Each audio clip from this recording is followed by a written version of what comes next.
తాకట్లో ఉన్న మీ బంగారాన్ని విడిపించి ఆ రోజు ఆన్లైన్ రేటుకి కొంటాం. Sharma gold company.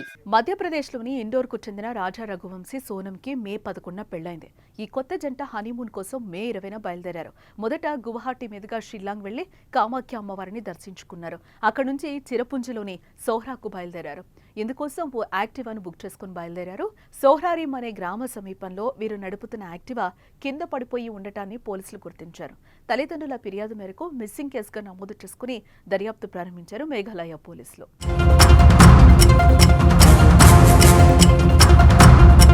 అయితే మే 23 నుండి రాజా రఘువంశీ సోనం జాడైతే కనిపించలేదు. పోలీసులు రెస్క్యూ టీం తీవ్రంగా గాలించారు. ఈ క్రమంలోనే సోహ్రా సమీపంలోని ఒక లోయ నుండి రాజా మృతదేహాన్ని స్వాధీనం చేసుకున్నారు. రాజాని హత్య చేస్తుంటారని పోలీసులు అనుమానిస్తున్నారు. అయితే సోనం ఆచూకీ ఇంతవరకు లభించనే లేదు. ఆమె కోసం విస్తృతంగా గాలిస్తున్నామని పోలీసులు అంటున్నారు.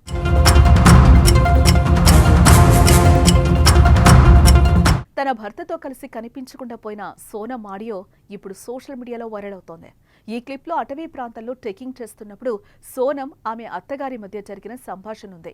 మేమిప్పుడు గుట్టపైకి ఎక్కుతున్నాం, తర్వాత మాట్లాడుకుందామని సోనం అంటే, అత్త మీరు ఈరోజు ఉపవాసం ఉండాలి అని చెప్పింది.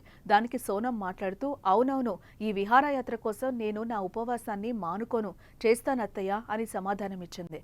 ప్రస్తుతం మేము దట్టమైన అడవిలో ఉన్నాం, ఇక్కడ ఏవి అందుబాటులో లేవు, కొండ నిటారుగా ఉంది, ఎక్కడం చాలా కష్టమని నేను మీ అబ్బాయికి చెప్పాను, కానీ అతను నా మాట వినడం లేదు, నేను అలసిపోయాను, ఇక్కడ ఆహారం కూడా బాలేదు, నడుస్తున్నప్పుడు ఊపిరి పీల్చుకోవడం కష్టంగా ఉంది అని సోనమ్ము అత్తగారితో చెప్పింది.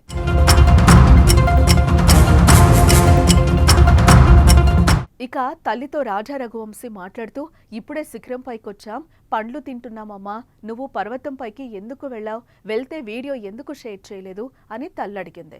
ఇక్కడ ఇంటర్నెట్ కనెక్టివిటీ లేదు, అందుకే షేర్ చేయలేదని రాజా సమాధానమిచ్చాడు. తల్లి మీరు ఎప్పుడు రిటర్న్ అవుతున్నారు అని అడిగింది. రాజా 2 రోజుల్లో ప్రయాణం ముగించుకొని వస్తామని సమాధానమిచ్చాడు. ప్రస్తుతం తల్లి, కొడుకు, కోడలు వీరి సంభాషణ సోషల్ మీడియాలో కన్నీరు పెట్టించే విధంగా ఉంది.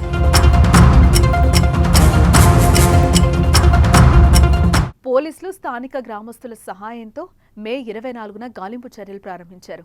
జూన్ 3న సోహ్రా సమీపంలోని లోయ నుండి రాజా మృతదేహాన్ని స్వాధీనం చేసుకున్నారు. అతని కుడి చేతిలో రాజా అని ఉన్న పచ్చబొట్టు ద్వారా అతన్ని గుర్తించారు. అతని శరీరం పక్కన ఒక కత్తి దొరికింది. అతను హత్యకు గురయ్యాడని పోలీసులు నిర్ధారించారు. సంఘటనా స్థలంలో పోలీసులు ఒక మహిళ తెల్ల చొక్కా, టాబ్లెట్స్, మొబైల్ ఫోన్, స్క్రీన్ భాగాలు, స్మార్ట్ వాచ్ను స్వాధీనం చేసుకున్నారు.